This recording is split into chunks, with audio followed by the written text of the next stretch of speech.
And the award-winning journalist is giving us a little sneak peek inside of the book. So welcome back, Nelson. Yes, thank you. It is the steamy sequel to the naughty novel. Ooh. So I'm very proud. It's twice as long and twice as adult. So I've consolidated some characters, I've shuffled around a few events, and I've changed some names to protect the not so innocent. These were the things. We went through the LA riots. We went through the O.J. Simpson double murder trial. We went through the death of Michael Jackson and Heath Ledger and Princess Diana. So all of those are chronicled in here, not just from a reporting point of view, but from a personal point of view. Yeah, you're doing something more fun. I like a little cocktail at the end of the day. That too. Yeah. So I'm going to call them Hollywood happy hours. President Biden remains defiant. His supporters remain defiant, and that he is going to go ahead and be the nominee come November, regardless of the calls, increasing calls, not only from Hollywood stars, but from members of his own party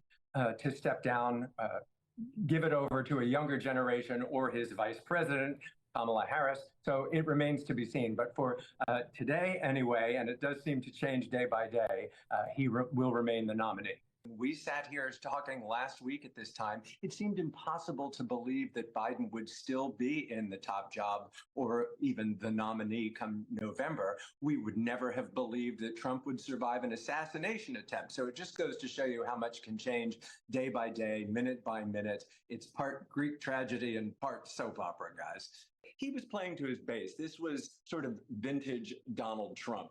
And Donald Trump said this week he thinks he's entitled to make those personal attacks after the quote-unquote lawfare that the Democrats have waged against him in the U.S. court system. So it's going to get a lot uglier before it gets better.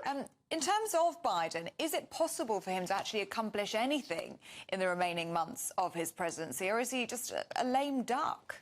He is the lamest of lame duck. There are no feet on that duck. It's a shame to watch, guys, because then whoever orchestrated that appearance together knows something about theatrics. The shock of the announcement comes right off the heels of the week-long festival of joy to welcome Kamala Harris as the Democratic nominee for president.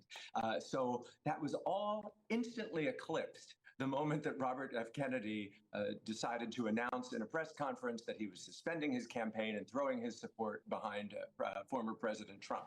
Michelle and Barack Obama came and spoke, and Michelle Obama said that she felt that it was a magical moment. So let's see. The last 3.5 years haven't been so magical, but maybe things are about to get, I don't know, all twinkly. Everybody's sort of trying to drift into the center now, both candidates, because they're wooing and courting the undecided middle.